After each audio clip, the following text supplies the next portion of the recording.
Hello বন্ধুরা, আমি রবিন। আর এখন কথা বলবো শিবপ্রসাদ মুখার্জি এবং নন্দিতার আপকামিং পুজো রিলিজ সিনেমা বহুরূপীর টিজার চলে এসছে, তো সেটা নিয়ে কথা বলবো। তো টিজারটার কথা যদি বলি, টিজারটা কিন্তু খুব ভালো একটা টিজার হয়েছে। মানে উইন্ডোজ প্রোডাকশন হাউসে যে এরকম ধরনের সিনেমা হতে পারে, মাস কমার্শিয়াল সিনেমা, তো সেটা কিন্তু ভাবা যায় না। কারণ ওনারা বেশিরভাগ সময় ফ্যামিলি ড্রামা সিনেমা করে থাকেন, তবে গত বছর থেকে তারা কিন্তু নিজেদেরকে ভাঙছেন। গত বছর রক্তবীজ ছিল একটা কমার্শিয়াল সিনেমা, তার মধ্যে ফ্যামিলি মানে 60% ধরুন ফ্যামিলি ওরিয়েন্টেড ছিল এবং 40% ছিল অ্যাকশন। তো সেই জায়গা থেকে এবছর বহুরূপী সিনেমাটা কিন্তু পুরোপুরি একটা, যে এখনও পর্যন্ত টিজারটাতে যা দেখা যাচ্ছে, একটা গল্প তো অবশ্যই আছে, কিন্তু একটা মানে মাস ভাবটাও আছে। তো তোমরা দেখলে বুঝতে পারবে না যে এটা উইন্ডোজ প্রোডাকশন হাউসের কোনো সিনেমা। তবে টিজারটা কিন্তু খুব ভালো টিজার হয়েছে এবং এখানে প্রত্যেকটা ক্যারেক্টারকে কিন্তু একটু একটু করে দেখানো হয়েছে। রীতা ভরি থেকে শুরু করে, তারপর কৌশানী মুখার্জি,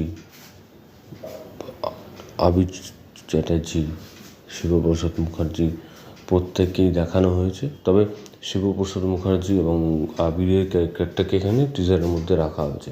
তো টিজারটা খুবই ছোট টিজার, তবে গল্প সম্বন্ধে বোঝা যাচ্ছে না। তবে যেহেতু আমরা আর্টিকেলে এর আগে গল্পটা কী হতে চলেছে সেই সম্বন্ধে পড়েছিলাম, তবে সেই জন্য জানি গল্পটা কী হতে চলেছে। কিন্তু এই টিজারের মধ্যে তোমরা গল্পটা কিন্তু খুঁজলে পাবে না যে কী গল্প। তো এখানে যে তো টিজারটাতে এখানে যেরকম একটা প্রেমের অ্যাঙ্গেল আছে, সেরকম কিন্তু অ্যাকশন সিনও আছে।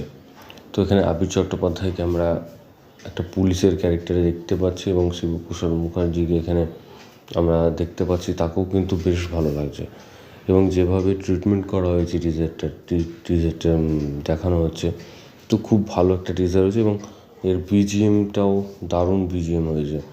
যে শুরু থেকে শেষ পর্যন্ত যে বিজিএমটা হয়েছে, তারপরে কিছু ভয়েস ছিল, সেগুলো কিন্তু বেশ ভালো লাগছে। এবং আমার মনে হয় এবছরে কিন্তু আগের বছরেও প্রত্যেকটা সিনেমাকে টক্কর দিয়েছিল রক্তবীজ, এবং এবছরও কিন্তু এই বহুরূপী সিনেমাটা কিন্তু পুজোতে যত সিনেমা রিলিজ করবে তাদের মধ্যে একটা টক্কর, কিন্তু হাড্ডাহাড্ডি টক্কর থাকবে। এবং বহুরূপী এখনও পর্যন্ত তার মধ্যে সবচেয়ে এগিয়ে, আমার মনে হয় এগিয়ে থাকবে। তো বহুরূপী টিজারটা খুব ভালো হয়েছে, তার বিজিএমটাও দারুণ একটা বিজিএম হয়েছে। এবং এখানে আমরা জঙ্গলের শ্যুট দেখতে পাবো, এবং তাছাড়া এখানে যে লোকেশনগুলোকে দেখানো হয়েছে সেগুলো কিন্তু খুব ভালো, এবং একটা ভালো একটা গল্প হতে চলেছে এই বহুরূপী সিনেমাটা। তো আমার তো দারুণ লেগেছে। তো তোমাদের কেমন লাগলো তোমরা কমেন্ট সেকশনে কমেন্ট করে জানিয়ে দাও, এবং সাবস্ক্রাইব করো চ্যানেল পে বাংলা পিবি, এবং বেল আইকনে ক্লিক করতে ভুলো না। বেল আইকনে ক্লিক করলে তোমরা সবার আগে নোটিফিকেশন পেয়ে যাবে। ধন্যবাদ।